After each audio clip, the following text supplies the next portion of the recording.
There is growing fear among the local immigrant community as President Donald Trump threatens mass deportations. Over the weekend, the president tweeted that ICE will begin deporting millions of illegal immigrants. Some call it an empty threat, but others worry it will lead to real harm. News 8's Heather Hope is live in Fairmount Park tonight with a look at the local impact. Heather?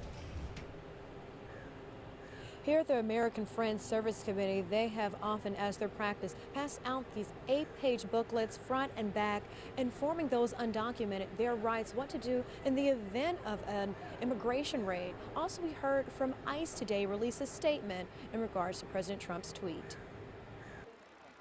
Obviously, there's a fear of being detained and being separated from your family. Fears for undocumented workers in San Diego raising as the threat of deportation looms. We always have to be on watch and on guard. Benjamin Prado, the coordinator for the U.S.-Mexico border program of the American Friends Service Committee, says he anticipates rampant racial profiling. The way people are dressed, the way people speak, the way they look. And so that in itself is unconstitutional. His office hands out Know Your Rights booklets to help those during an immigration raid. We believe our country should be a sanctuary for law-abiding citizens, not for criminal aliens.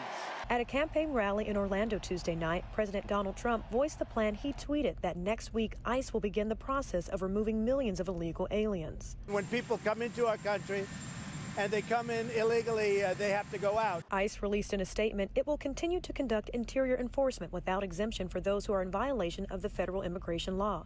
This includes routine targeted enforcement operations, criminals, individuals subject to removal orders, and worksite enforcement. Rounded up, detained, questioned about their immigration status. Prado's organization is still assisting the more than 24 undocumented workers ICE detained back in February at Kearny Mesa's Zion Market. Then in March 2018, this video went viral. Federal agents aggressively arresting Perla Morales Luna in National City in front of her 3 crying daughters after Border Patrol stated she refused to surrender to authorities once she was accused as a smuggling facilitator in the country illegally. These types of raids, undermine some of the democratic rights or constitutional rights that people have. And so, as workers being attacked, being persecuted in this instance, many of them now are facing possible deportation.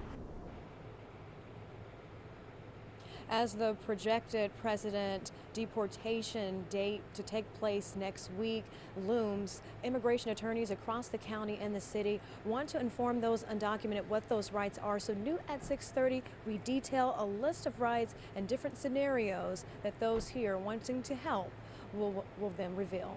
I'll send it back to you. All right, Heather, thank you.